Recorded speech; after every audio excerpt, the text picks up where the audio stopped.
Off and running we go here on a Thursday. It's the 20th of March. Welcome inside the vault for a Ravens Lunch Hour live stream. I'm Bobby Trossett, as always, joined alongside my co-host and partner, Sarah Ellison. We'll have a featured guest joining us in under 20 minutes from right now, and I think you know him. He's the OG of Ravens YouTube and our friend, Ingraven. So we're looking forward to having him on in a little under 20 minutes, but we got a lot to discuss in the meantime. Zach Orr recently sat down with the guys on the lounge, the official Ravens team podcast. We got a bunch of takeaways from that. What if I told you that Todd McShay, former ESPN draft analyst, has the Ravens selecting a wide receiver 27th overall?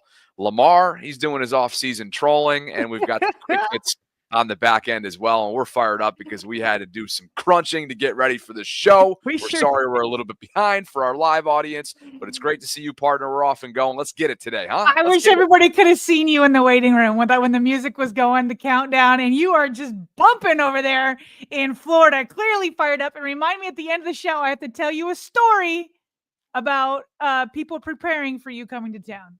All right, perfect. All right, and hey, the tale of two Fridays.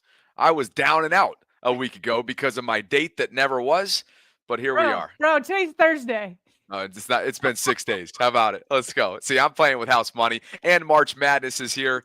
Let's run it up today. BYU at 2:00. We need to be all buttoned up. I got to watch BYU at 2. Let's go. So let's begin with Zach Orr. He sat down with the guys on the lounge. Takeaway number one for you was what? Yeah, he dropped a lot of hints on what he's looking to fill on his defense. Bobby, up till now through free agency, the vast majority of moves have been for the offense.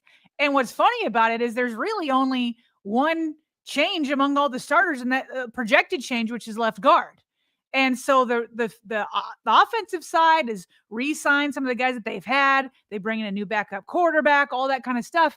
Not a ton has been done on the defensive side. And so my gut feeling is that they're going to be addressing a lot of those things on defense through the draft. That's not to say they can't have any free agent signings. I think they still will.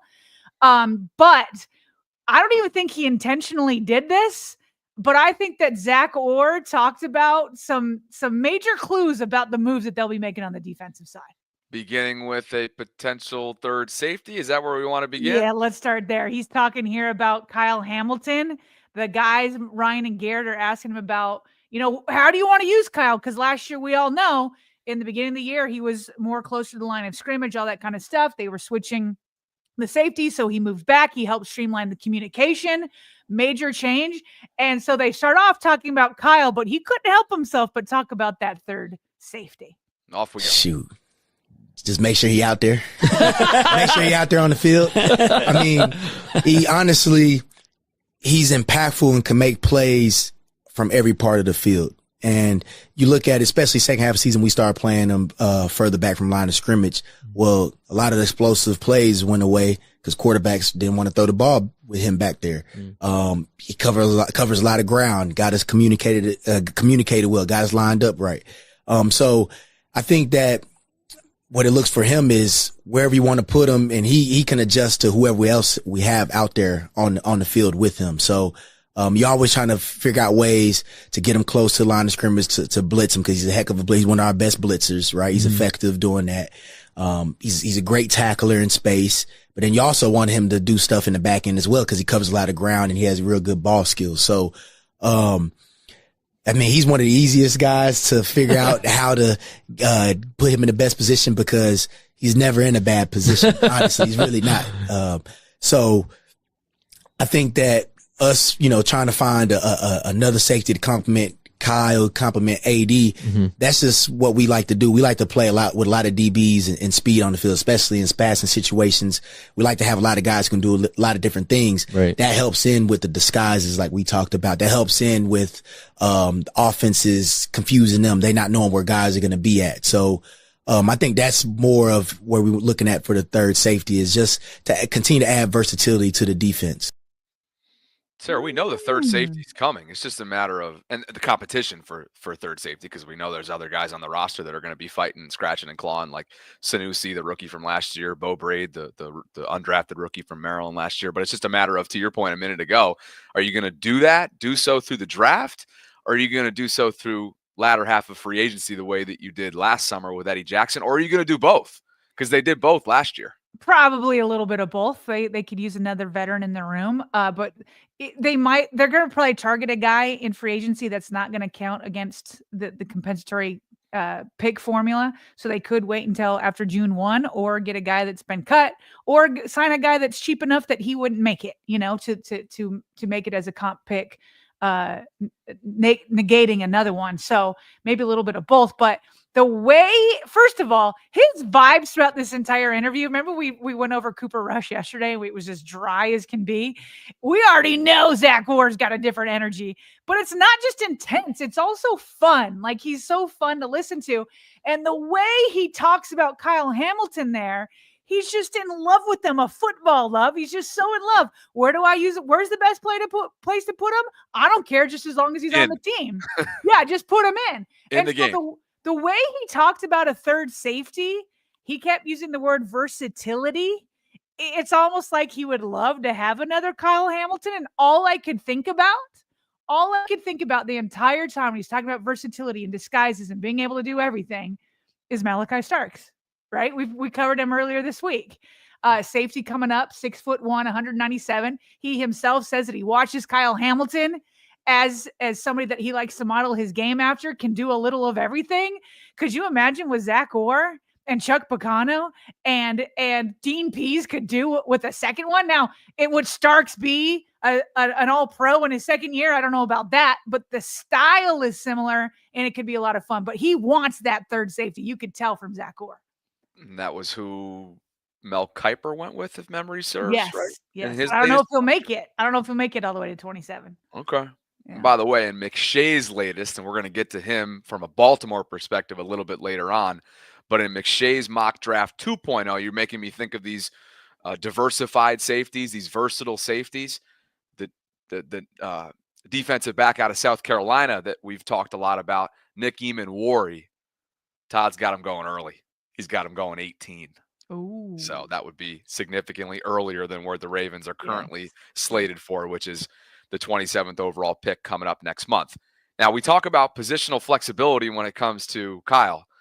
That's something that comes to mind with Marlon, too. I know a lot of us prefer him in the slot, but the reality is that he can do a number of different things on the football field within this secondary. That's something that Zach spoke about, not only from Marlon's perspective, but the importance of a third corner, which the Ravens, of course, are going to be searching for now that Brandon Stevens has departed in free agency. Here is Zio. I think a third safety and third corner is real valuable position, especially in our system, just from the standpoint that it allows our guys to move around freely and allows them to be able to move around based on the opponent that we're playing.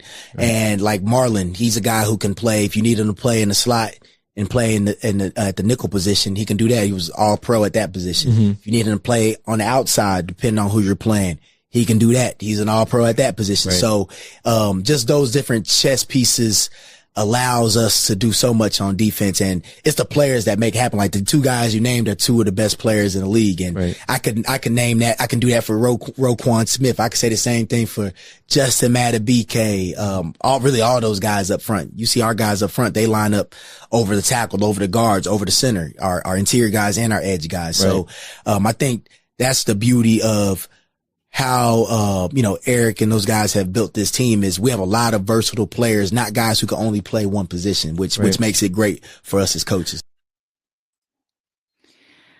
So we go from third safety to third cornerback. What's interesting about this, Bobby, is that the Ravens defense does have their core guys, right? Like from the defensive line all the way back. I mean, you got Madubuike and Travis Jones there. You've got Kyle Van Noy and Odafe on the edges. Then you go back, you got Roquan Smith in the middle there. And you got Kyle and you got Marlon and Wiggins. So they're really looking for complementary pieces. So, but don't let that fool you. The third cornerback is going to be massive.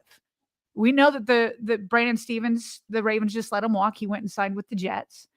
And we're in a division where the Cincinnati Bengals just signed to long-term deals T. Higgins and Jamar Chase. They're going to be a problem for years to come.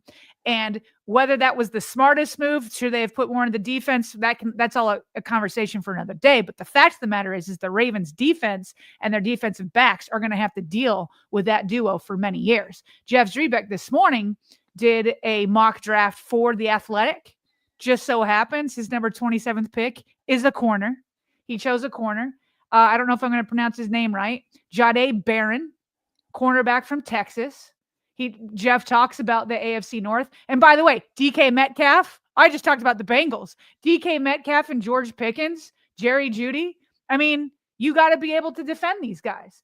And so here's what Jeff had to say about Barron. He said he had 5 interceptions last year, can immediately slide into the slot with Marlon Humphrey and Nate Higgins playing outside. He says Ravens decision makers talk a lot at this time of year about relying on the tape, and Barron's is very good. So that's just one option. That's who Jeff Zrebiec pointed out this morning. But a third cornerback is going to be massive during the draft.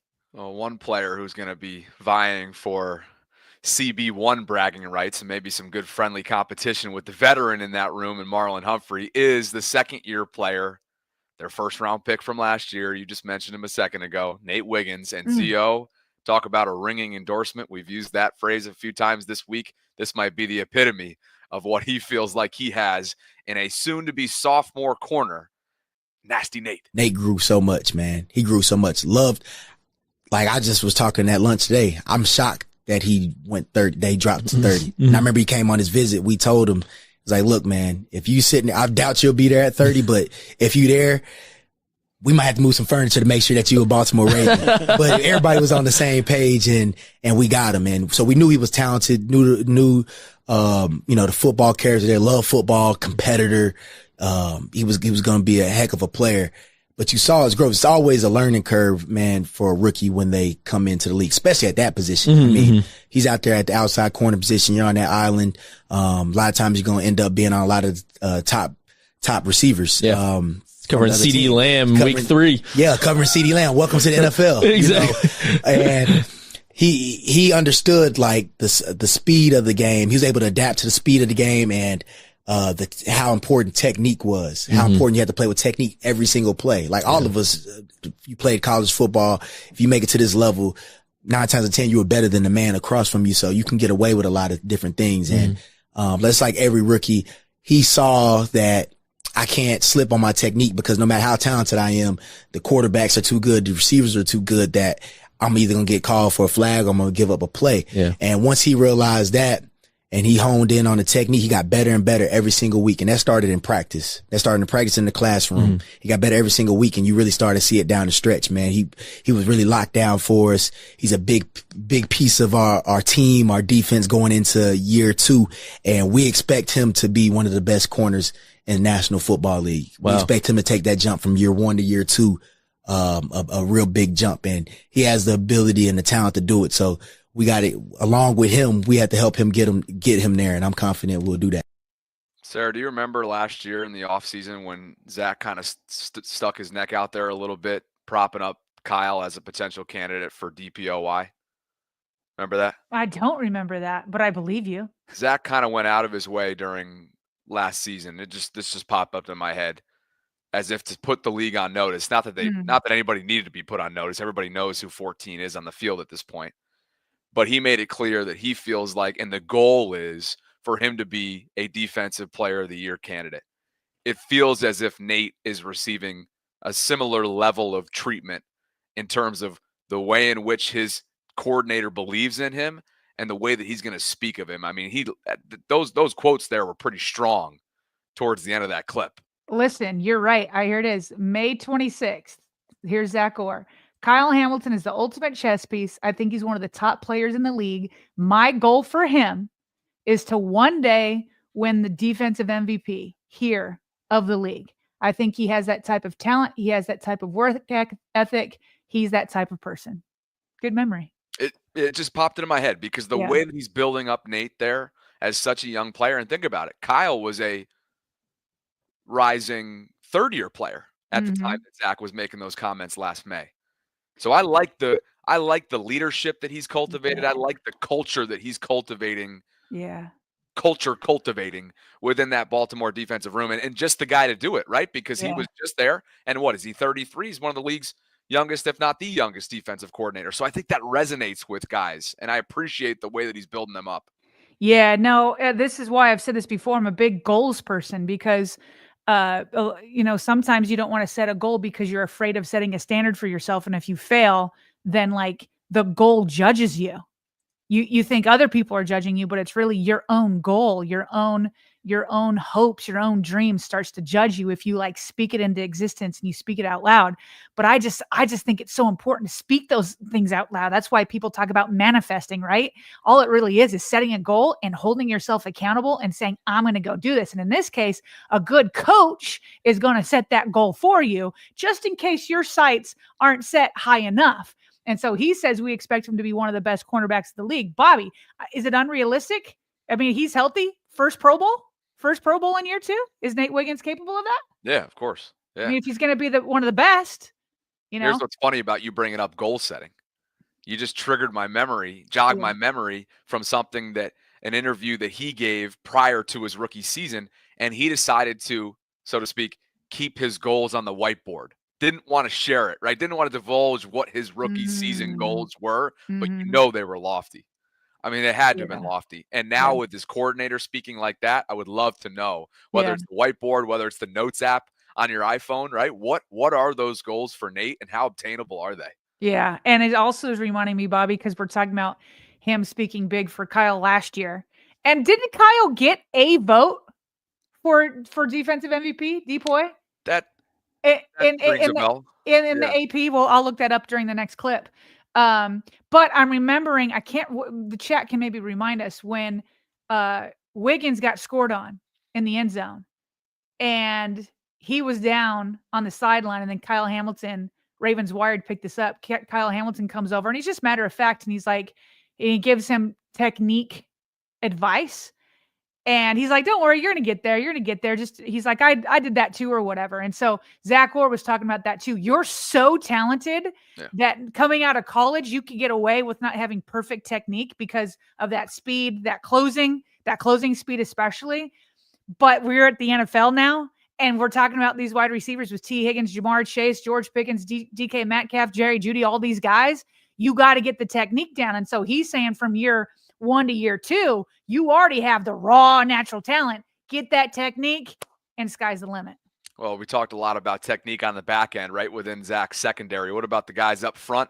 Speaking to the pass rush, here's the first thing is pass rush is important. You definitely need guys who can go get the quarterback. That is very important, right? You need guys who can go get the quarterback. You can never have too many of those guys. You never can.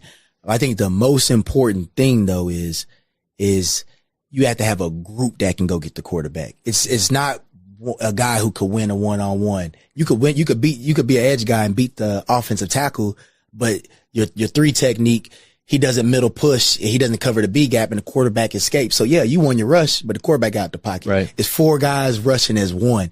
And I think you look at the group of guys that we have and that we're going to look to continue to add, those guys preach that. We preach that. We all work together to go get the QB. Yeah. He went on later to talk about how, so basically Brian and Garrett were asking him about that game wrecker pass rusher, kind of like, are you going to add an edge rusher? And he's like, we definitely want to add there. But it's not just a guy. What's more important is having a group of pass rushers.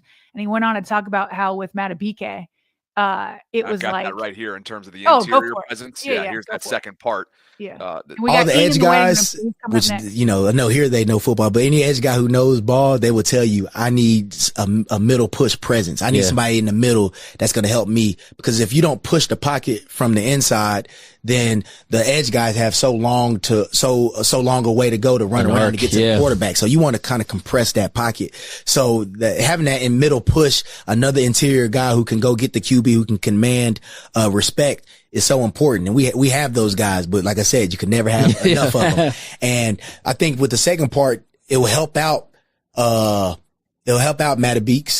for sure. But I think this year Matabike actually helped out the other guys on the edge because he commanded more attention. Gotcha. And he still did his thing. I think he played great in our eyes. The numbers weren't what they were a year ago. Yeah. But look at the numbers of the people around you. Right. They ate as well. Now they ate off of you as well. Now they had to go win rushes, but you were a part of that. How many times have we said this year, Bobby? And everybody knows it. That's why everybody's asking for a game record. Yes, Kyle Van Noy and Odafe Oweh both had double-digit sacks. That's phenomenal. But it was more of a group effort. And Matabike went from having double-digit sacks last year to, cutting that. I can't remember what he finished with. It might have been in half. But he's like, don't get it twisted. They know inside that room, they got to eat in parts. Like he said, they got to win their rushes too. But in part because Matabike demands so much attention. Oh, yeah. What did Chris Sims refer to it as when I was in Indy? F the play-up stat? Yeah. Yeah. That's where Matabike lived last year, and just to give you that number too, it was 13 and 23 in the sack department. And then you were right around that half number, 6.5 there we go. For 2024 for Justin Matabike. Excuse me, Nnamdi Matabike, which, gosh, we just cannot get that down to a science yet, can we? Appreciate you guys for being with us. Bad days. I know. Today's about to be a good day because today's about to be a great day. The OG of Ravens YouTube, you guys know him, Ingraven Vids, is about to join us here in a matter of moments, but I just want to make sure we build this guy up. He's north of 80,000 subscriptions. Heck of a benchmark for all of us that are up and coming. And we appreciate his friendship. We appreciate what he's built here. We appreciate chasing after him in a nice, friendly, competitive way. And now in a friendly, competitive way, let's bring him in on this Thursday. What if I told you I'm sharing a state with you these days, at least temporarily? What's going on, Ing? I mean, you might as well move to Florida. You be in Florida like every other day, so you might as well move to Florida, man. Like, for real. I mean, you already showed your love for Publix. Like, and when you think about it, you cover the Ravens every single day, and the starting quarterback is from South Florida. Zay Flowers, their number one receiver. He's from Florida. Their starting running back, he's from Florida. Just come through, man. Make it happen. Make it happen. So, not to mention, Bobby, the dating scene. Yeah. That part. Oh, okay. I mean, if you want to talk about that on or offline, no, not me. I'm good now. Yeah, that's long gone. But yeah, Ing's got a family. Yeah, it's just the best, man. Florida is the best. Obviously, Baltimore, Maryland, that's family for real, man. And up there ain't nothing but love, man.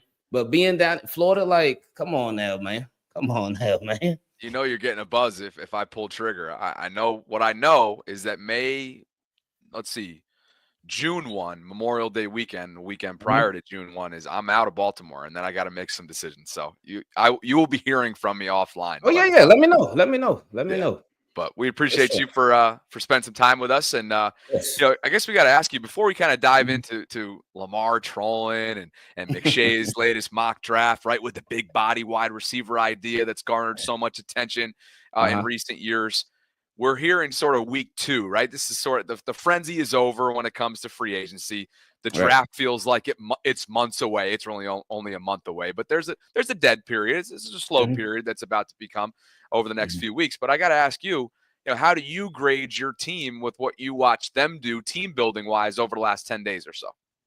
Oh, I would say it's been good. I can't say great. They didn't do nothing crazy, but they just plugged some holes. They brought some people back. They still got some more to do. But I know a lot of people have been upset, like, why ain't trade for this guy? Why they ain't sign that guy? You got all these other teams signing this guy, especially now at the wave of free agency that we're in, because guys are getting signed for a lot cheaper. So it's a lot more like Raven-esque for the prices that players are getting paid right now. But I do like the Ronnie Stanley move initially when they first signed him or re-signed him, excuse me.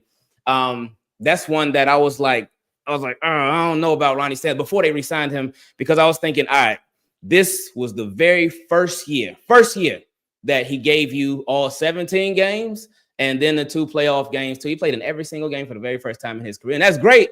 But then I was thinking, it's risky business if you bring him back, because obviously Ronnie Stanley, he's cool, he's a good player and whatnot. but can you rely on him to be reliable for you moving forward?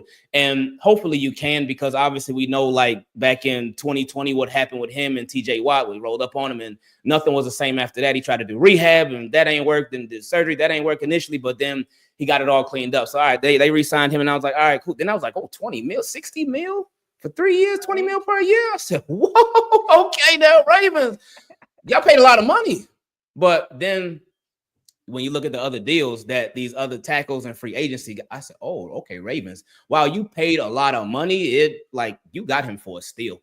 And something that I was thinking with Ronnie Stanley was that if he even sniffs free agency, he's gone. He's gone because the Ravens are not going to be able to pay what these other teams, or not that they wouldn't be able to, they wouldn't be willing to pay what these other teams would be willing to pay a Ronnie Stanley. He is going to get some bank out there on the open market. And I know Jeff Zrebick, he talked about it in his article on The Athletic 2 days ago, where he talked about Ronnie Stanley wasn't considered by a lot of teams as just the best left tackle entering free agency. If he would have made it, he was considered by a lot of teams the best free agent in free agency overall. So Ronnie Stanley, he would have made bank in free agency for sure. I mean, he made bank with the Ravens. But something that I appreciated that he said, because it was real. Because you can hear some players talk about, oh yeah, I did this for the team. I took one for the team and whatnot, but I didn't really take one for the team. But Ronnie Stanley, like, he really did do the Ravens a solid. Now he still got paid, but he knows, we know, everybody knows he could have made a whole lot more money if he would have went somewhere else. But he did stay true to his word. He'd been talking about how he wanted to stay with the Baltimore Ravens. I like how he talked about how they gave him a shot. They gave him a shot. They drafted him. And I mean, hey, if he wouldn't have got drafted at 6 by the Ravens, then he might have got drafted at 7. But still, they did give him a shot. But they also kept him around because Ronnie Stanley, he got paid and whatnot, but then he got hurt, so he wasn't available. Ravens could have cut bait, and I mean, their salary cap would have been hurting. But they could have cut bait a long time ago, but they didn't. They stuck around with him. They continued to work with him. And he continued to try to get out there, and he obviously couldn't. But then last year was when, because you hear I know a lot of people get confused when you see a player, they reconstructure their contract. A lot of people feel like, oh, that player took one for the team. They took a pay cut. Yeah, and it's not. A restructure is not a pay cut at all. But Ronnie Stanley, he not only restructured, but he took a significant pay cut last year. Yeah. And he made his contract a prove-it year. Ronnie Stanley, like a veteran, not like, oh yeah, he's at the end of his first rookie deal and he got approved. No, a veteran. He ended up making his contract last year a prove-it deal, and he proved it, and he got paid by the Ravens. So I did like that move. With the DeAndre Hopkins, y'all know that was my guy from a long time ago. I was hoping that the Ravens would have got him years ago, but better late than never. But I do love with DeAndre Hopkins with that move. I like how when you listen to his presser, DeAndre Hopkins is somebody that obviously he's been around the block for a while, but he knows his role. He knows what the expectations are of him. You hear some players, they get signed by teams like, oh yeah, I'm coming to dominate. I'm coming to be that number one receiver. I'm coming to be the go-to guy for the team. DeAndre Hopkins, he wasn't on none of that because he knows, like, hey, they got Zay Flowers, they got Rashad Bateman, and he knows his role. And the thing about him with his role is that he's had this role already. He's already been a number one receiver, obviously, but he's also been a complimentary guy. We saw what he did last year with the Kansas City Chiefs. So he's already sort of been in that role that he is in now, and he knows what the expectations are. And we all know what the expectations are. I said it when we first signed him that I feel like if the Ravens could get like 500-600 yards out of DeAndre Hopkins and like 5-6 touchdowns, I feel like that's a win, especially 1 year, $5 million guaranteed and worth up to $6 million. Like that's nothing. That's really nothing. That's when you think about it, DeAndre Hopkins as your third wide receiver option on a team with a Zay Flowers, with a Rashad Bateman. But then you got to think about the tight ends too, with a Mark Andrews. For now, we'll see what happens with him, but with Isaiah Likely. And then you think about the running game too, with Derrick Henry or Justice Hill, also could be featured in the passing game too. And then all at the same time, you got the greatest football player in the world, Lamar Jackson too. So, but having DeAndre Hopkins at that part, that on your depth chart, like, that's a win for me, man. I got zero problems with that at all. They brought back Pat Ricard. I know a lot of people was like, on Pat Ricard, but I was like, what's the problem with bringing back Pat Ricard? Do we not like those Greg Roman years when he was lined up outsiding? Pat Ricard. Now we talked about DeAndre Hopkins. He used to be a number one receiver. Pat Ricard used to too. With Greg Roman. But Pat Ricard, I feel like when people didn't like the Pat Ricard bringing him back, I'm like, did we forget about Derrick Henry? Did we forget about so many times when we cheering, go Derrick, go 22, go to the end zone? But somebody who cleared out a big lane for him was number 42, Pat Ricard, and he does so much of the dirty work. So I like bringing him back now. I will say when Pat Ricard was out there in free agency and Juice was out there too, I said, oh, wait a minute now. I don't know, because I always felt like, I always felt like Juice would be like such a good fit in this offense, man. But bringing Pat Ricard back. Were you tempted to have both or to switch? Oh no. Okay, Switch. No, they ain't doing no two fullbacks. Let LA Chargers do that, not Ravens. We done with that. But and then you think about Tylan Wallace. Tylan Wallace is somebody who I felt could have possibly gotten a better opportunity elsewhere, but him coming back to the Ravens. I was watching the end of the Bills playoff game. I hate to bring that up, but I was watching the end of that Bills playoff game, and I saw Tylan Wallace made a tough catch on the end of that drive because no Zay Flowers, obviously all game. Rashad Bateman ended up going out at the end of the game. So it was Anthony Miller, Tylan Wallace, and obviously Lamar Jackson drove right down the field with those guys, and they made it happen. But Tylan Wallace is somebody doesn't get many opportunities, but Tylan Wallace is probably the most efficient player on the team. And when I say that, I mean because he has limited opportunities, but he always makes the most of them. Always. So bringing Tylan Wallace back to have him as whether he's your fourth receiver or your fifth receiver, we'll see what they do with Tez Walker because I still feel like they're in a project stage with Tez Walker. So to bring Tylan Wallace back as your fourth or fifth guy, that's just fine with me. Jake Hummel, special teams guy. Obviously, they lost Chris Board. They lost Malik Harrison to the Steelers. So they lost some of their linebackers that they had, starters and special teams guys. So Jake Hummel fills in as some of that special teams role. Obviously, you're going to still have more of it to fill in. And who else did they sign? I know I'm missing somebody. Backup quarterback. Oh, yeah. Rush hour in the fourth quarter. That was another one. Every week, bring in rush hour in the fourth quarter. Cooper, that guy Cooper. I was not mad at that at all. I know when a lot of Ravens fans saw, 2 years, $12 million. Oh no, we paying Cooper Rush $6 million per, but that's not the case. Agent speak right there. Yeah. But I like that move because something that I wanted them to do last year was upgrade the backup QB position. I was somebody that was saying, hey, bring in Ryan Tannehill because just in case, all the faith in the world in Lamar Jackson because my opinion, I think that the injuries that Lamar got not the previous 2 years, but 2021 and 22, I think that was contract related injuries. But anyway, I was saying bring in Ryan Tannehill. Reason being because Ryan Tannehill, he's literally played in every single type of game there is to play in except the Super Bowl. And he's familiar with this running back that you just so happen to sign. He got plenty of starting experience in his tenure in the league. So bring in Ryan Tannehill. I was saying upgrade the backup QB position last year. So the way that the Baltimore Ravens addressed it this year, zero problems with it. Zero problems with them bringing in Cooper Rush because you upgrade that spot. Obviously, Lamar going to do his thing, but it's a stay ready so you ain't got to get ready type of thing. Cooper Rush as a starter, 9-5. So he's somebody that when you think about backups, the expectations are extremely low for backups. They're not expected to come in and start. If your team has to go to their backup, then your team's expectations go from here to here. So, but with Cooper Rush, he's somebody that just in case, obviously you never want your backup to be out there for an extended period of time, but just in case, somebody to keep you afloat until your starter gets back. But I don't envision that even having to be a case. But again, I do appreciate the Baltimore Ravens being proactive with that instead of reactive with that, with the backup QB position. So with the Baltimore Ravens, the moves that they made, I got no problem with them. I still expect them to go for an edge rusher.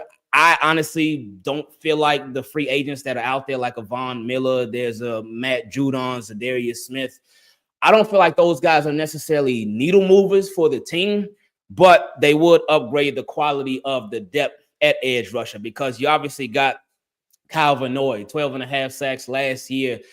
You got Adafel Way, 10 sacks last year. And sacks are not everything because I don't know if y'all feel the same way, but I felt that with the Baltimore Ravens, while Dafe Away getting his sacks, Kyle Vanoy getting his sacks, and other people contributing here and there. I felt like the pass rush was very like inconsistent. I feel like it was like up and down, but then especially come playoff time. And y'all were just talking about it before, just them potentially getting that game record. That's a move that I would love for them to make, a game record at edge, because it will not only help for the regular season, but especially for the playoffs as well.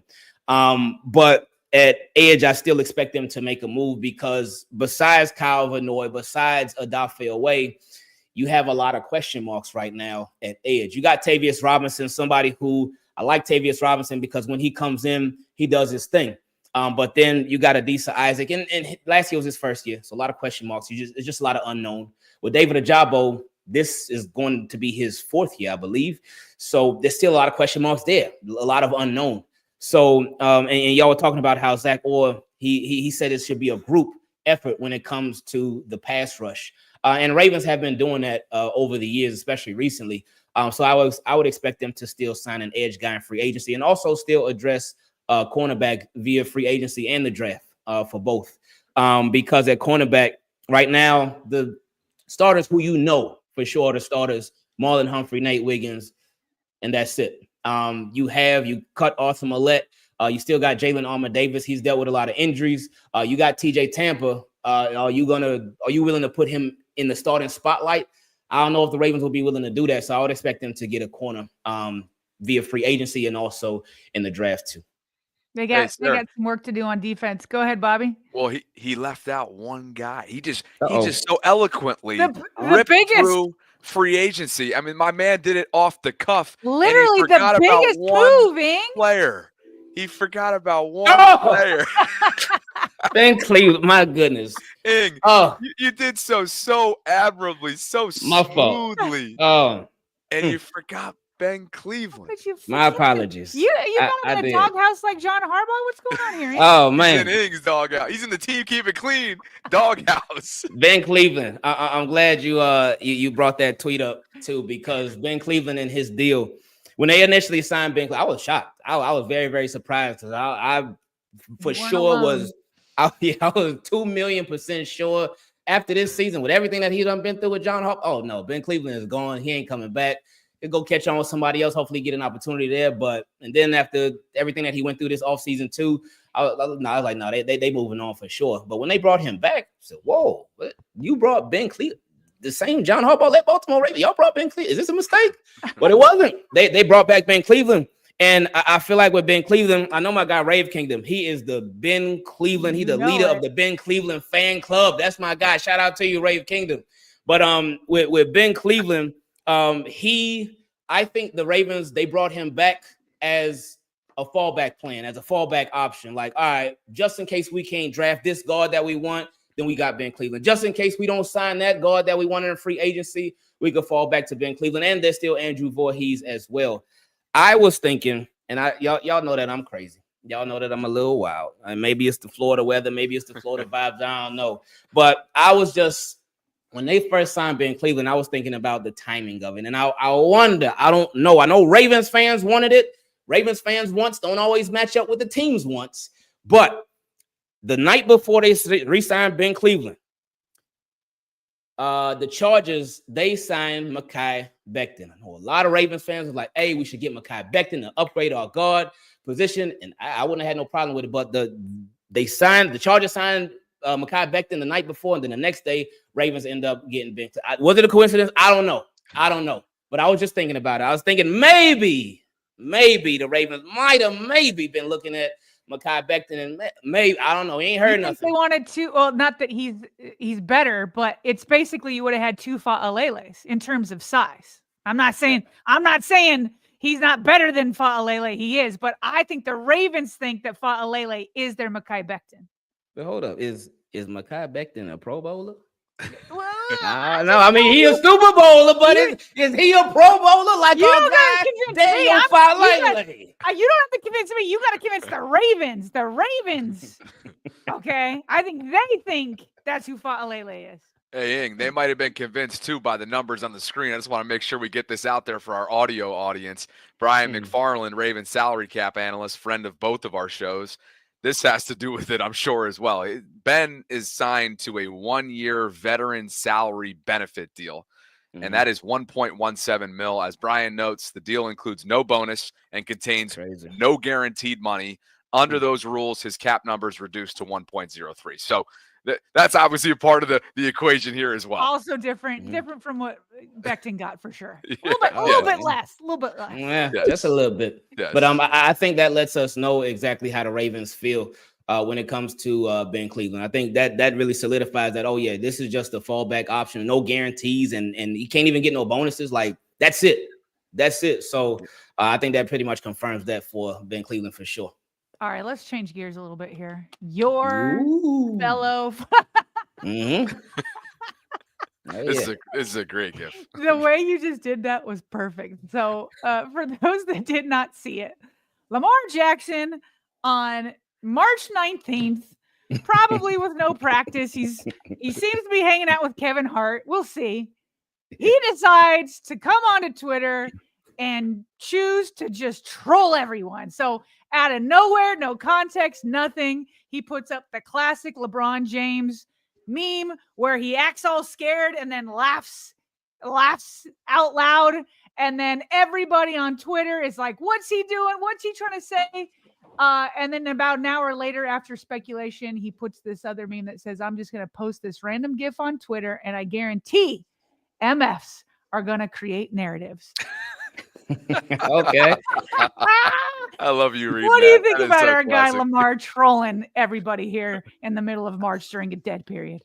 He's good. He's good with it. He said, I'm gonna just post this random GIF on Twitter and guarantee many followers gonna create a narrative. Yeah, he knows how it goes. Followers. Okay, yeah. That's what it is. Okay, that's what it really stands for. But he shout out to Team Keep It Clean. But Lamar, he just knows the power that he has. He understands it, and I appreciate that he is embracing it. He has embraced it. He knows whatever he puts. He knows we all watching. Like, hey, Lamar, what you talking about? Because I know there's a lot of people saying, oh, he probably talking about Jamar Chase and T. Higgins, them signing their deals with the Bengals and whatnot. But I thought about that and like, when has Lamar ever like trashed an opponent like that? That's right. Not like his style like that. Yeah. But like if somebody talking garbage about him, like whether it be a media reporter, or analyst, or something like that, then he could go at them. But as far as other teams, we never really see him do that like at all.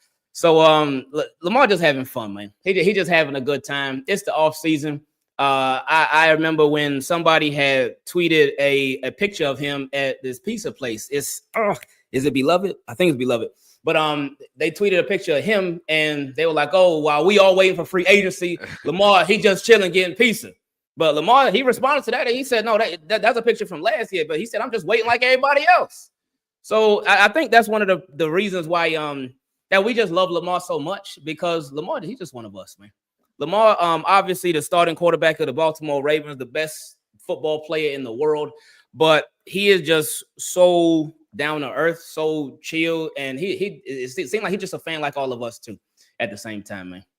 Well, the issue is when he goes cryptic, he's putting our friend LJ Translator in a tough position here. Because LJ's out here, right? At LJ Translator, who has everything under the sun when predicting and interpreting what's going on with Lamar on a daily basis. He's putting him in a tough position. And LJ was asked, and he's like, hey, I'm being harassed, and I've never felt more useless. So everybody's kind of in that same, and that's what Lamar does, right? When he goes and has this fun, LJ Translator's useless. A lot of us feel useless in terms of trying to make sense of this off-season fodder. We can't do it, man. We can't call it. I mean, it's just one of those things where it is what it is. And hopefully, well, in this case, he already broke down what he was doing. He's just doing a little bit of trolling, a little off-season trolling, chilling or whatever. But it's one of those things that we just got to wait. We got to wait on it. Lamar say something and we don't know what's going on. We just got to wait on it. I remember the last time when Lamar was like really trolling us, like was contract time, like 2 years ago, right before he signed the contract extension, because obviously it was all the back and forth with him and the Ravens. And then he put that SpongeBob gif. And we were like, hold up, wait a minute. And then like an hour later, the Ravens, they put the sponge, and we saw, and then after that, it was on, man. Oh man, those are some crazy times. I'm glad we moved past that. But yeah, Lamar, he again, greatest quarterback in the NFL, greatest player in the NFL, but also one of the best trollers as well. I'll just say this on the other side. I don't hate that Lamar does it. It's so much fun. I also, though, don't mind if fans and media speculate, because there are players out there that use social media to send messages. Okay. Like people take off, any images of them in their team colors or their, jersey or anything like that. So we see it all the time. So this is why the trolling works. Like if you were always trolling, then nobody would bite. But if you were always telling the truth, everybody would know what you're saying. So it's kind of like an Eric DaCosta thing, where Eric DaCosta admits to always, lying and things like that. It's like you kind of have to do half and half. So speculate away, but when you get bit, you get bit. You got to be a good sport about it. Oh yeah, that's true. And like you mentioned, players, they, especially in this day and age, because with the players and social media, especially Twitter, X, whatever you want to call it, Instagram, they will use social media to get their point across. They will use social media to let it be known exactly how they're feeling about whatever it is that's going on currently. We saw Ardarius Washington a couple weeks ago, his tweeting. Yeah. We saw Odafe Away. We still wondering what's happening with that. Peace sign. What's the peace sign? Yeah. So we still wondering what the whole Odafe Away thing was. So it's just a lot of players will use social media. So that's why that speculation, it's more than ever nowadays, because we've seen it time and time again where players will do that. And whether it's a player doing stuff like they did, a player wiping the whole team photos from their Instagram or something like that, it's always something. So I know when people, before they be like, oh man, why are you looking so much into it? Oh, you're looking too deep into it. And it's like, no. These players, they be using the Twitter and Instagram and all that to let us know what's going on. All right, how's this for a segue? Speaking of speculation, how much speculation do we feel like there is right now, not in years past, not earlier on in Lamar's career in Baltimore, right now on the one piece that they have yet to hit on, whether it be through free agency or the draft, that's at his disposal, and that is that true X big body wide receiver. You know where I'm going with this. Todd McShay, former ESPN draft analyst, now doing his own thing in this space and crushing it, I might add. I've been watching him a lot. He just released his new mock draft 2.0. And at 27th overall, he's got the Ravens selecting Arizona wide receiver Tedairoa McMillan. He's 21. He's 6'4", 219. And what's notable here, and Sarah and I have covered this on the show, this was last month in Indy, but when McShay interviewed Eric DaCosta, it was, I don't know if it was at the Combine, but it was released Combine week. Eric did admit that a true X is the, quote, one piece we've probably missed on during his time as GM. And here's that clip. I want to get your reaction on the other side. We always try to add speed to the field. We feel like Lamar, being the type of player he is, he presents so many challenges for linebackers and the front. Getting guys outside. So we drafted Hollywood. We drafted Zay. We drafted Bate. We've allocated a lot of resources. We don't have that. The one piece we probably have missed on is that big X presence. We've never really had that. We've tried to find that guy. That guy doesn't go on trees, right? They're hard to find those kind of guys, right? That's probably the one thing. Let's talk about the player more in a second, but how about the concept first, Ing? Your thought on the concept of Lamar having a true X, that big body guy, that 50-50 guy, what DeAndre was earlier in his career. I'm not saying he doesn't have shades of that still left in him. The Ravens are banking on it. Not necessarily. They didn't really pay him to be that, but we all know what we mean by that. Your thought on that type of player being at Lamar's disposal. I'm interested. I'm interested because Todd McShay, and he just put this mock draft 2.0 out. Oh, yeah. I'm surprised. Oh, today. I'm surprised, especially after the DeAndre Hopkins signing, that he would still have the Ravens taking a receiver at 27. Ooh, I know, right? That would be, I would be very, very shocked if they did that. Now with Eric DaCosta, something that Sarah was just talking about earlier. He does admit that sometimes he's lying, and he'll say some stuff, put it out there and whatnot. So could it be that? Could Eric DaCosta have gotten okie doke Todd McShay? Hey, we'll see in about a month and change. But I just feel like, and this sounds so crazy coming from me, especially after all these years. I remember, Sarah, when we had you on years ago and we had a conversation about receivers, but I just I feel like I can't even say it, but I just feel like receiver would just not be that need at 27. Because again, you got a Isaiah Bate, you got a DeAndre Hopkins, so you got your top 3 guys, and then you still got likely a Mark. And we talked about all the weapons that we have already right now. So I wouldn't be opposed to add another, but at 27, especially when you have, in my opinion, more pressing needs. And I know they always talk BPA, best player available, but at the same time, it's a mix of BPA and also what you need.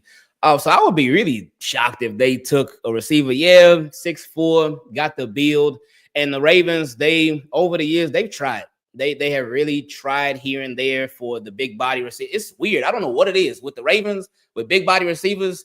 Draft, it just has not worked, because obviously they got Mark Clayton, they drafted Hollywood, they drafted Zay Flowers, so those are smaller receivers.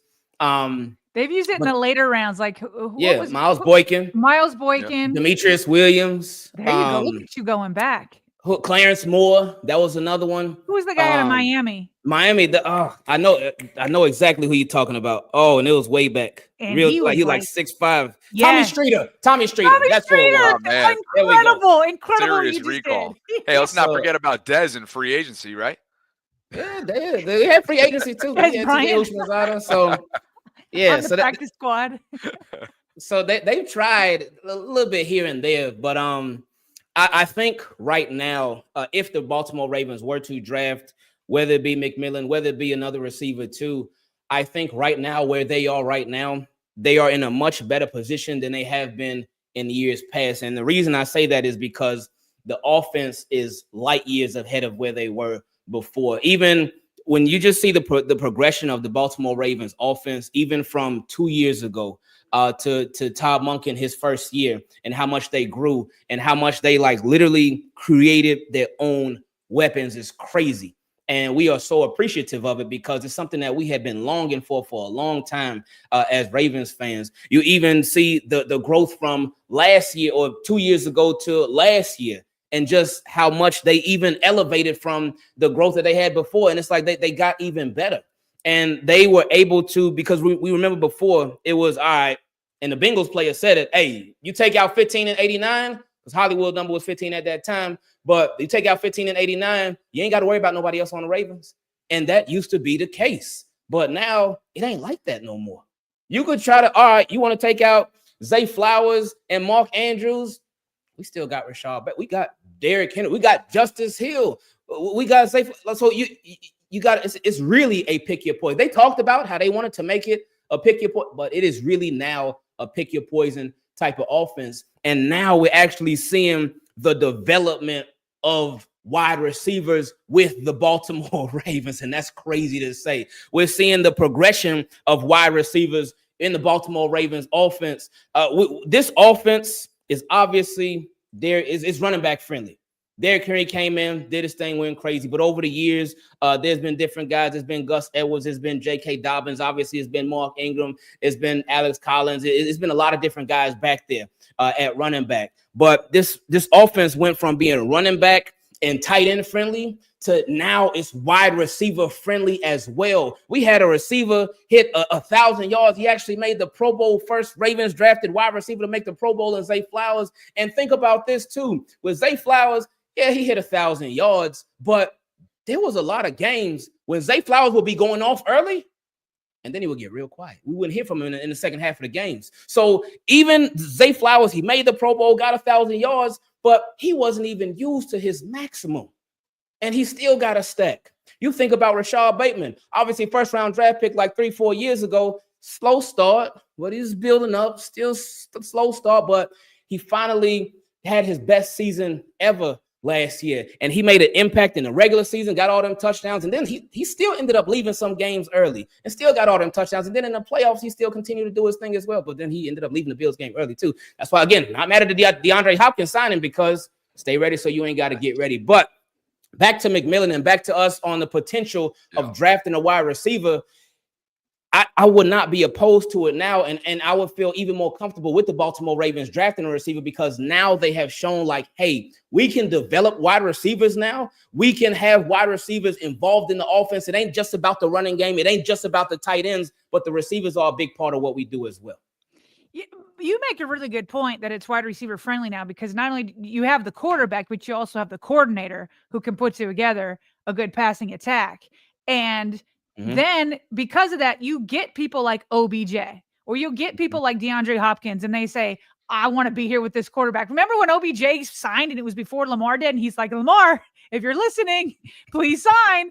And then DeAndre's like, I want to be with that quarterback. You know, it's like it's new times in Baltimore where it is wide receiver friendly and they do want to come here as long as the money's there. These older guys, they know they don't have to give as much money. So it's friendly in terms of quarterback and scheme, but I don't know about the money yet. Yeah, exactly. We ain't there yet. Hey, to put a bow on this McMillan mock draft from McShay, then maybe we'll get to some super chats. I've asked Ing everything on my agenda, Sarah. So yeah, okay, cool. So we'll just hit a couple. Actually, I do have one minor question about something behind him. But okay. Let's hit your point here first. Yeah, and just to make it clear for everyone, if you guys have a super chat that's designed for, here it comes, the helmet. We need to get ready. We need to get ready. I told Ravens, if y'all need to sign me, let me know, baby. Wait a second. Now. Throw that sucker on. That's the one I want, Bobby. You. Oh, this let is me know, alternate. Ravens. Talk to me, Ravens. My man's got the alternate. I know y'all be watching the vault, Ravens. If y'all let me know, I'm ready. I'm ready. Hey, show off the side of that sucker. Yeah, that's the one I want, but with the visor. Yeah. Where did you get that? Where did you get that? Actually, somebody sent this in to me as a gift, so I appreciate it. Team Keep It Clean is literally the best, man. Heck yeah. We have generous people, but my goodness. Hey, can chat help me out here? Is another level. What's the name of that alternate again? I forget. Purple Rising. Purple Rising. Okay, that thing's slick. I'm getting that with the visor you watch. Bobby, maybe by the time you're here, I'll have a new decor piece. That's awesome. Right. So, yeah, one more call to action. Any super chats that are for Ing, get them in now because we're about to get him out of here. But McShay's write-up for this McMillan mock at 27 against the Arizona big body wide receiver is the following. I don't think that McMillan will go as high as many people seem to think, but I also realize that I'm outside the consensus here. In this case, the Ravens would cash in on McMillan's fall, and adding another wide receiver could be huge for this offense. DeAndre Hopkins, and you were kind of alluding to this, wondering why they go wide receiver when they just brought him in last week, is a one-year solution who comes with the potential for disappointment. Neither Zay Flowers nor Rashad, I think we all know that too, right? Neither Zay Flowers nor Ing's like, I'm never going to be disappointed. He's a Raven, man. Neither Zay Flowers nor Rashad Bateman has a long-term contract. A young prospect that Hopkins could help develop could be a great recipe for success. Okay. There you have it. I mean, yeah, true. But DeAndre Hopkins could also work out very well as well. And it just sounds like he's thinking about the old Ravens when they would bring in a receiver past their prime. I think he's thinking about that old offense when a receiver may not be featured as much. With DeAndre Hopkins, his role, again, they upgraded the wide receiver 3 position. Before it was Nelson Aguilar, and you go from Nelson Aguilar to DeAndre Hopkins, not bad at all. Those numbers you projected him at, by the way, you want D-Hap at 500 plus or around there with a few touchdowns. That would probably right around double what Aguilar gave you last year. So it is I think we can all agree it's an immediate upgrade at wide receiver 3. It's just, is there going to be gravy on top of that remains to be seen. Oh yeah, for sure. And with the DeAndre Hopkins, like when you think about like last year, a lot of people say, oh yeah, he's washed, he's done, he's this, he's that. But you got to think about the context. It's really, really important with him. He started with the Titans, then got traded to the Chiefs. The Chiefs offense, they weren't really much of anything last year. But then on top of that, DeAndre Hopkins had to learn a new offense in the middle of the year last year. That was an offense that was already slow enough, but he had to learn that new offense too. So it just, they made it to the Super Bowl, obviously, but I think a lot of that was their defense. And their offense did put in some work here and there, but now he has a whole off season to learn the Baltimore Ravens offense, get familiar with Lamar Jackson. And one thing too that I appreciate about Lamar Jackson that we've seen recently is his ability to build rapport and chemistry with receivers. is crazy. Because you think about the starters. Okay, Lamar got chemistry with Rashad Bateman, Zay Flowers. All right, cool. Lamar got chemistry with Isaiah Likely, Mark Andrews. Okay, cool. But then when his guys were out, when Zay was out, when Bate was out, we were like, oh, Tylan Wallace, Anthony Miller, it was just fine. He still moved the ball down the field just fine. And even in little spots where Anthony Miller would get in here and there, very rarely, but still with Tez Walker. Like, how do you throw so on point to somebody who's not a starter, somebody who's not even really second string, but that touchdown in a Giants game to Tez Walker, like that was so on point. And obviously, I mean, Lamar, all-pro quarterback, best quarterback in the world, so he was expecting to make that throw, but still, his ability to build chemistry with so many people it's been on another level. But back to McMillan, yeah, it will give you some more long-term. It will give you a receiver for at least the next 4 or 5 years, because Bateman and Zay Flowers, their deals run out together, because we got them for the next 2 years or 3 years. 2 years, I think, because Bateman had a 3-year deal, right? Yeah. 3-year extension, which is super cheap. Like, Ravens are definitely winning on that one right now. Right. So, and but I don't know if the Ravens are going to pay a lot. That's gonna be that's a big question right there too, because we have yet to see a Ravens receiver cash in from the Ravens. Draft the receiver cash in from the Ravens. I think the closest that we came to seeing it was Torrey Smith, and I was so heartbroken when he left. I was hurting when he left. But he said the Ravens, the deal that he got from the 49ers, it ended up being $5 million more per year than the offer that he got from the Ravens. I said, oh man, that hurt me so bad. Yeah. If anybody can break the trend, it would be Zay, I think. Hey, if he doesn't break it, oof. Agreed. Hey, so time will tell, man. Let's do this. We have a 2:00 that I forgot about till just now, Sarah, and we got some back end business stuff to do. We do. Can we rip through some super chats? A lot of these are designed for you, and then let you go. Does that work? Okay, sounds good, man. All right, cool. Nuno got us started. And Nuno writes, we need to trade back the second rounder. We always miss on them.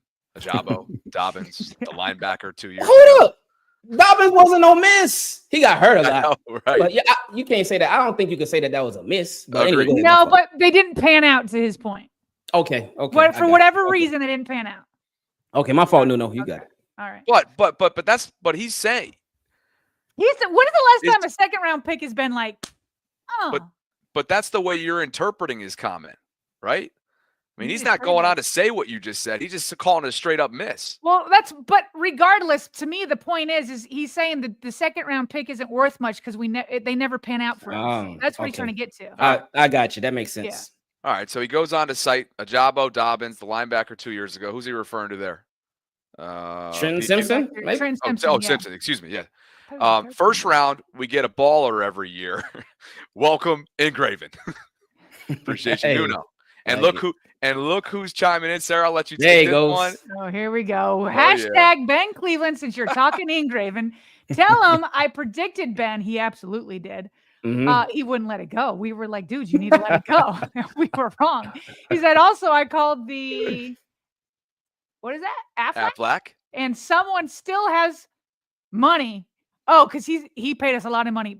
When I tell you he went off with Super Chats the day that news dropped, I mean, he was like the sponsor of our show that day. He was so happy. Oh, yeah. He said, I know people want Malachi, but he wants him in Worry. Yep. Oh, he wants okay. Yep. Right. He wants him in Worry. Appreciate you, Rave. Shout out to Rave Kingdom, man. How about this? Deshaun says, I would really like to see you three do more content together. This is the super trio.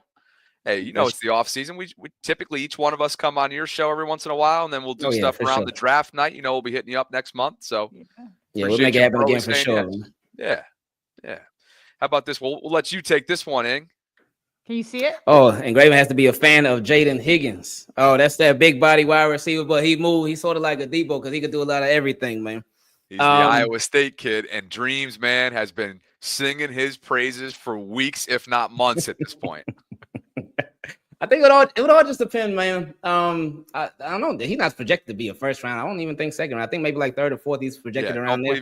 Not going to be a first rounder. I don't think Quion's suggesting that he is, but he's suggesting that the Ravens take a look at him. He's been wanting him for a while. So So something like that, I wouldn't mind. And again, it's what we were talking about before, because now the Baltimore Ravens, they have gotten so much better at growing their own weapons, at establishing their own weapons, and different guys doing different things and then mixing stuff up to where it's not as predictable as it used to be. So yeah, I would be all for that, man. Asmodeus, shout out Ing, throwback, hashtag McChickens, inflation included. Hey Ing, what if I told you that Asmodeus and I went to a YSA event, young single adults, through the in Orlando church in DC. Oh, in DC. And Sarah. So Bobby went to my church's function without me. I know.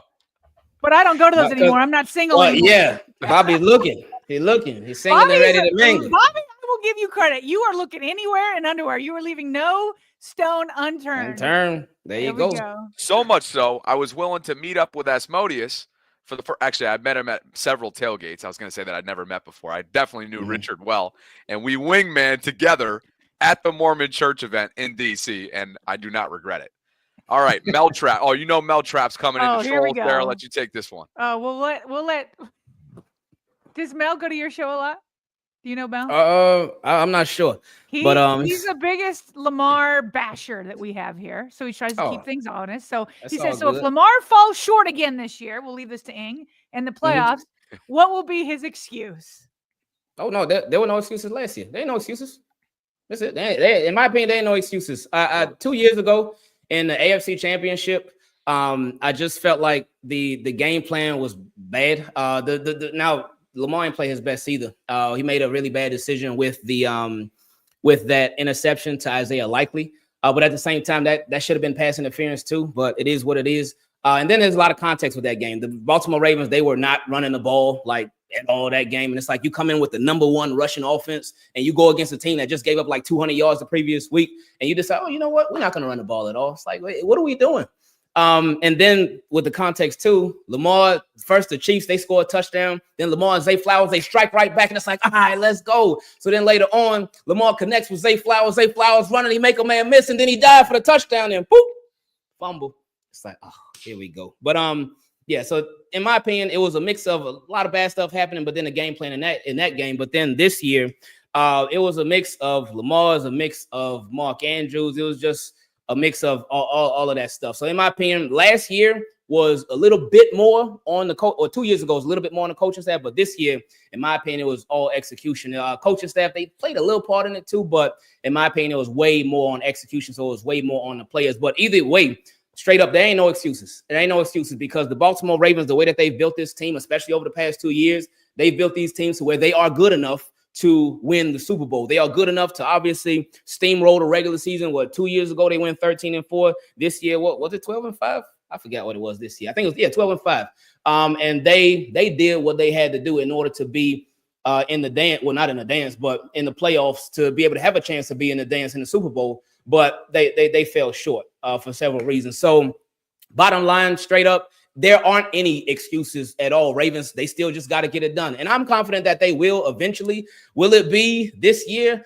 I hope so, because I know a lot of people, they were like, oh, yeah, comparing the who do they compare Lamar to? It was somebody.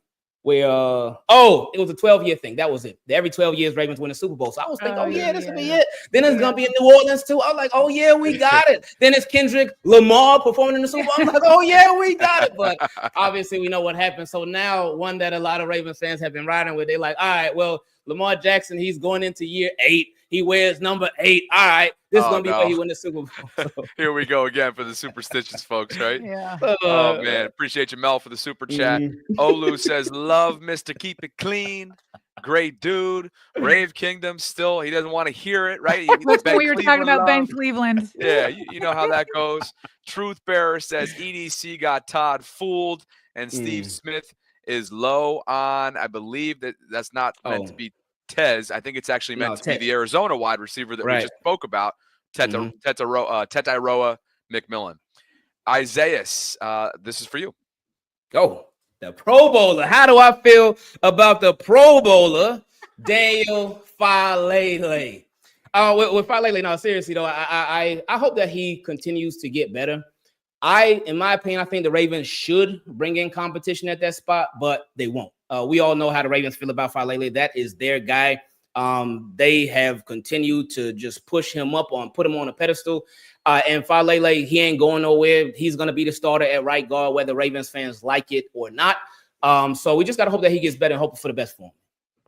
Next, Yvette says, good hearing you, Ingraven. Say, I'm just ripping through these. Hey, Yvette, what's up? We learned that Yvette is 4'10" the other day. For some reason, we went off on track and everybody started telling us their heights because we were talking about our height. So Yvette was 4'10". I'm 5'10", so I'm right. Hey, we're the same height, you and me. Okay, cool. Man, give me 5'10", man. Give me something. Just something. 5'8" with shoes on, man. With Skechers on, Ing. With Skechers. You got? That's you wear Skechers? No, I ain't wearing Skechers. I'm sure to get a little more height though, man. I ain't got no problem with him. Hey, you're a father though. You meet the demo. Nicely, but he was like, "Nah, I don't wear Skechers, bro." Hey, he meets the demo. He's a father. He's a young father. The Skechers. Yeah. Last one from Diamond Bull. We should trade Jair for Jair for a 4th and 5th. Add 2 void years since we're doing those. Eman Wari and Watts is greater than Starks, meaning Malachi, who we spoke about earlier on. Yeah. Give me Big Grant in the first, though. So wait, but okay. So, Ing, what's your view on Jair Alexander? If the Packers were to cut him, then I would be for it, but not nothing crazy though, because the injury history. Like, say what you want, and you can say a lot of stuff about our guy Brandon Stevens, B Steve 21. But one thing you could always count on was that he would be available on game day. Excellent tackler. He was sticky in coverage. Obviously, he ain't make a play on the ball. Now that's a big issue for a cornerback. So, and Jair Alexander would obviously be much better than that, but he just wouldn't be available. So I'm like, if they cut Jair Alexander, or if the Ravens were to trade for a 4th and a 5th, that ain't nothing. But you got to, if you would have acquired Jair Alexander, I would say you got to get somebody else as well as a backup plan, somebody that you feel comfortable with being a starter for if Jair Alexander does end up missing games. Because I just wouldn't be comfortable with him. All right, that's our starter. All right, cool. We set because he has missed so much time overtime. We'll get you out of here on this. Another one from Dreams. He says, Eagles helped the Ravens draft Lamar. Jalen Hurts helped Lamar get signed. Now let's hope Baltimore follows Philly's path and wins the Super Bowl. I like the way you pieced all that together. So I like that. And let us know what you got coming up on the channel, what your off season's looking like, and anything else that you want to plug. We appreciate your time. We kept you very long today. Oh, no, it's all good. I appreciate y'all having me on, man. Same old stuff, business as usual, videos literally every single day, off season, in season, wherever the season takes us. We just gonna keep you up to date with everything going on with our Baltimore Ravens. We also do a segment called Questions from Team Keep It Clean, where y'all send in questions about whatever's going on, whether it be with the Ravens or somebody else, and we answer them in the best way that we possibly can. But that's just one of my ways of giving back to our viewers and Team Keep It Clean, because y'all know this, what we do, it ain't nothing without the people that watch. It ain't nothing without the people that support and show love, because they come through and they spend their time literally every single day supporting the channel. So that makes a big difference. So we like to do everything that we can to provide for y'all, because y'all show a lot of love and support to us. So I appreciate y'all. And big shout out to y'all too, the Vault. Y'all been killing it as usual. Y'all been crushing it as usual. That's the standard over here. So y'all keep doing what y'all been doing. Love it. We'll continue to support it, and y'all continue to just be blessed with everything that y'all are doing, man. Heck yeah. And look at this though. We appreciate all that, and we echo those sentiments too for our audiences, because I know there's a ton of crossover. Yeah. But Julian, not letting you leave, man. The super chats keep coming. He says, hey guys, Ingraven, for you, a quick question. What do the Ravens do at pick 27? And also a happy belated to our guy, Julian, as well, whose birthday was yesterday. At 27. Man, he's asking. He's putting on the spot a month out, too. You still got a month to think about this.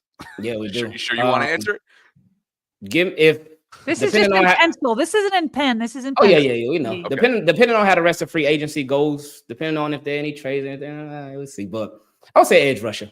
I would say edge rusher, but somebody who's ready right here, not a project. Not somebody who, they'll develop over the year. No, somebody who's ready right here, right now to contribute as an edge rusher. That's what I was saying. All right. And to use a March Madness term, don't bring the Sharpie out. Yeah. It ain't going to be Sharpie. Not just yet. But, and we appreciate you. Hey, you got a big nugget coming up. 100,000. You are under 20,000 subscriptions away from the 100. Meaning plaque. You're at 80. Okay. Meaning plaque chillin' is right around the corner. We wish you well. We hope that number is hit at some point this season. And we look forward to having you on again, brother. Thanks so much for the time. I appreciate y'all for sure, man. I see y'all soon. You're our inspiration, Ing. Appreciate you. OG. Yeah, much love. Ing, South Florida's finest, and perhaps, who knows, maybe I'll be a resident of this state at some point soon. He and I will be getting together for off-season summits. Bring you down here as well. I'll go to Florida. I'm going to Florida next week. I'm going to Florida on Sunday. I forgot to mention that while he was on here. That's right. And then we should also mention that you'll be out next week along those lines. I will be out next week. Yep. Yeah. So I'm looking forward to getting spring break. We're taking the week off. Yep. Yeah. I'm looking forward to bringing in some new voices and names, as we always, typically try to do when one another is out. And RNTY1 hits us with another super chat and says, "Let's go. Voltrons, Bobby, Sarah, and Ingraven." It was great to catch up with him. We'll have him on, of course, again during our draft extravaganza week. We're going to have a mega cast coming up that late, next month. Let's see. Diamond Bull also says, "A greeting. I like Tampa and a draft pick as depth," meaning TJ Tampa, and another corner. And Yvette's telling me, listen, give up what? My height? I know Skechers probably. He said, Skechers maybe, yeah. Amazing. Yeah. Appreciate you, Yvette, for the So this morning, Mr. Trossett, I was at High Fitness. There were probably about, there were probably about 10 moms there. Okay. And I formally made the announcement that you will be coming to High Fitness on April 4th. Yep. And so we worked through our playlist. And originally the idea was, let's have a more manly playlist, right? We'll get songs that like a guy would like to get down to. So we started that way, but then we were like, well, let's embarrass him on a couple of songs. We'll get a couple more girly songs. Then before we knew it, that idea took over. And I've been instructed that I need to get you merch. And so you will be wearing a shirt of our choice, just an FYI. This is straight up, man. Wow. Okay. I told them that you'd be down for anything pretty much. Oh, so then they took that and ran with it. Okay. I just wasn't expecting something so substantial. Wow. Okay. Yeah, no. Cool. I mean, I'm just surprised at how excited they are because you're the first man to come and do High Fitness with us. So I'm ready. And I told them that you're impossible to embarrass. So like they're running with us. They're running with it. So. This is a hilarious segment along the lines of like not easily being embarrassed because RNTY1's asking me right now for the Bobby Bachelor update and the 30-second update for you because we really are tight now. We have a 2 o'clock. Yes. And another super chat came in because Chef doesn't want us to leave. Trez, it's actually good to have you around, man. We thought you ditched us in the off season. Sarah, please tell Bobbert to leave the Skechers at home. Well, you're Bobbert now? What if I told you I have a different pair that I haven't released yet on my Instagram story when I've been having fun and on the road and whatnot that I'll be wearing that day on the 4th? Yeah. That's what I'm going to do. That's what I'm going to do. You're going to wear Skechers. By the way, people are making jokes that I'm trying to like hook you up with a girl. This is not all my friends that I work out with are married and have many children, and they're all more my age. I don't think that Bobby's some of them, that's not true. I like work out with girls that are about 10 years younger than me, but they range from 35 to like 40-ish. I'm probably the oldest at 45.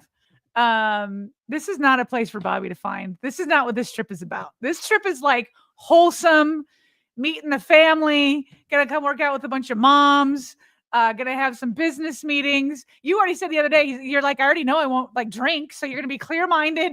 Like, oh yeah, it's gonna be all of that. So. Well, yeah, it's hilarious. Unless lightning strikes on a dating app in Columbus, when I obviously am putting my location there because whenever I travel, I typically do. Sure. But there's no time for you to go out on a date. Although a young lady could meet up with us and go to dinner or something. That would be oh my gosh, that would be a blast. I would love to see you on a blind date. We'll do a double date. That would be a blast. I've been on a first date with members of my family before. It happened in Florida last year. So anyway, that could potentially be coming, and we'll have a whole segment about it. But to your point, that there's bigger priorities that are in play that weekend. But just to give you a quick little update because you made me think of it, fitness, group activities, whether you're embarrassed or not, potential people that you're interested in, blah, blah, blah. Last week, 6:30 Friday, went to F45 here in Orlando. I was paired up with a really cute girl, and we were vibing throughout the entire class. Okay. Afterwards, I'm at the water fountain. She had gone to the bathroom. So I'm just sitting there. I'm like, gosh, I do want to hang around for a minute or two to see if I could like introduce myself. It's really early in the morning, and I just totally made a rookie mistake. I'm at the water fountain. She comes out. She's coming out of the bathroom. I'm sitting there with my back turned, but out of my peripheral vision, and she looks at me. I look over. She goes, "Hey, it was great. It was great working out with you," in like a really like sort of interested tone. Oh. My dumb. I go, hey, it was great meeting you. Instead of, hey, I never got your name. Then she walked around the corner. I was like, oh shoot, what was that? That was a total rookie mistake. I walked around the corner, and then as she's walking out, I get intercepted by the instructor, the class instructor, who Also a female? Because it was not somebody that I was interested in, but that was the coach of the class. Okay. And because I was just finishing my first week there, she started to promote things and set me up for next week. And I'm like, I'm in the middle of a conversation. And she's walking. And then this girl posts up at the front as if to she say, waited like, for you to come out. Yeah. But I'm so stuck. And I'm thinking to myself, oh, she's probably late for work. Like, she's got to get out of here. A lot of people get in and out of these 45-minute classes. She walked out. Oh, you blew it. It was a total rookie. What was I thinking? Yeah, it was great meeting you too. No, we were paired up. We didn't meet in the beginning of class. The easy money move, right? Total softball. You have to say, hey, you too, I never got your name. That is like clockwork. And so speaking of embarrassing, to tie all this in, first of all, it's an embarrassing effort by me. But where I was going with this was then on that night, Friday night, I go out on the lake for a boat night with my cousins. Okay. The boat is owned by people that just so happen to go to F45, but I didn't know that until we were on the boat. They're chatting, they're in their 30s, they got kids, lives here. Well, what do you know? I got a couple glasses of wine in me, and they're like, hey, are you single? I was like, yeah, that's why I'm on this boat with you and your kids on a Friday night. I'm supposed to be in St. Pete right now. I don't have any kids with me. I don't have a girl. Yeah, I don't have a wife with me. Yeah, I'm single. I was supposed to be in St. Pete going to an 8 o'clock dinner reservation. Instead, I have 5 8-year-olds that are climbing on me on this boat, which is great. I love my cousins. Anyway, the mother, who's in her 30s, who goes to F45, knows the coach of the class that I went to on Friday. And as soon as I tell her the story, since I'm a loudmouth and overshare everything about my life, she gets coach on the phone and says, hey, who's the brunette from Friday's 6:30 class? My cousin's friend wants to get to know her. Wait, did you get her name then? I'm getting there. I know. It's a little bit more than 30 seconds. This story has so many curves, twists, and turns. Here we go. You guys are going to appreciate this. Okay. I walk into class. So she tells me that's happening right in front of me on the boat. I'm mortified. I'm like, no. I can do it organically. I don't need you guys to go through it. I don't want this girl to be creeped out that I was like looking at her. Yeah, but they've all had wine in them too, so this is fun for them, I'm sure. For sure. And like maybe there was an interest level from her that she wouldn't be creeped out if it was set up this way. But anyway, I'm just like, I'd rather do it organically rather than you guys. I met her for one class. That was it. Like we had only taken one. Coach Nat approaches me at yesterday's class. I'm in the middle of a lunge. I'm literally lunging with weights on my shoulders. And she's looking at me like, literally in the middle of it. She's got her hands on her hips and she's looking at me like this. And I'm looking at her like, why are we making eye contact? I'm in the middle of my workout right now. Yeah. But she's really cool. And we have a little bit of rapport, even though I've not even known the girl for 10 days. She goes, so Maria. I'm like, huh? I literally played dumb. I was like, Maria? She's like, I hear you want to be set up with Maria. I said, I don't know who Maria is. I played dumb for just ever so slightly. And then she's like, catch up with me after class. She thought it was hilarious, and she wants to set us up tomorrow. So we'll see what happens. Okay, well, you got to get this done because don't you start coming back to Baltimore on Sunday? I drive back Sunday. Oh, boy. Yeah, I drive back Sunday. Okay. Deshaun says, Bobby, don't get a girl in Columbus. Not a lot here, I promise. I love all the Columbus girls. But I wasn't here single. I moved in when I already had 4 kids. So like I can't speak to any of that, but all the married women that I'm like friends with are awesome. All right. Well, how about this? You're looking for a family girl. There's a lot of family girls here. Deshaun, you already know My apps will be there. We'll have a segment about it after the weekend's over. We're going to have so many different segments. It's going to be Can't wild. wait to bring a Columbus girl to a family dinner on Saturday night with Sarah and her entire family. I'm not doing Done. that. Maybe afterward. If there's a match, maybe we do something. Well, whatever. You and I will talk about it. I don't know how feasible any of that is. Let's get the 2 quick super chats before we jump. I knew I'd overshare and just be long-winded, so sorry about that. But the Bears are in agreement on a 1-year deal with Devin Duvernay, former Pro Bowler in Baltimore. We at least had a preliminary discussion on his I would return. have liked him back. Yeah, just because they've Yeah. been so unsettled at that position. Yeah. And then he's going to Chicago, and then you brought this in to finish up. Oh man, let's do it tomorrow. Okay. Because I got to play the video. All It's many of you have already maybe seen it, but we have to react to it. It's the Cincinnati Bengals putting up a video. It's like a video that, like, if you win so for example, when the Ravens beat the 49ers and everybody was like, oh, not everybody, Mike Flory was like, oh, they're going to kick the bleep out of you, right? Yeah. Then you can put up like a Christmas Day prime time. They were the favorites. Maybe you can put up a little video to be like, media were wrong, like for that.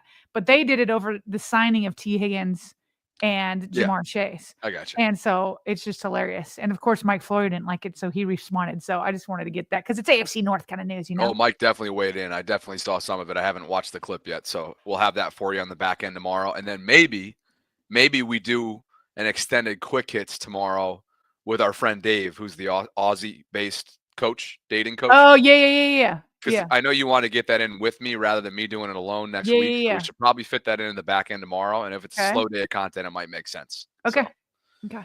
So anyway, we got it 2:00. We got to go. We really appreciate Ingraven for all of his time. He gave us nearly 50 minutes, I think. So we'll have that as a separate conversation. He had things to say, and I loved it. His energy, top notch. Oh, he let it rip, and loved it. We obviously got a ton of respect for him and appreciate what he's done in this industry, and obviously have drawn a lot of inspiration from what he's done now for years. And if you haven't already subscribed, help him. He's scratching and clawing away. We're coming up on 25,000. He's coming up on what? He's got 80, just over 80,000. But we like to say he's coming up on That's on 4 a big times as much as us. He's rolling. Those are YouTube goals. He's rolling. He's got us by a few years, but yeah, it's big time number. Yeah. Andrew Simmons, Leah Couples, BG Method. You guys are all new patrons of ours, and this is your monthly shout out. We appreciate you guys for being part of the channel and being a part of our Patreon community. So if you guys are interested in doing the same out there, you can visit patreon.com/RavensVault podcast. All that information can be found in the show notes.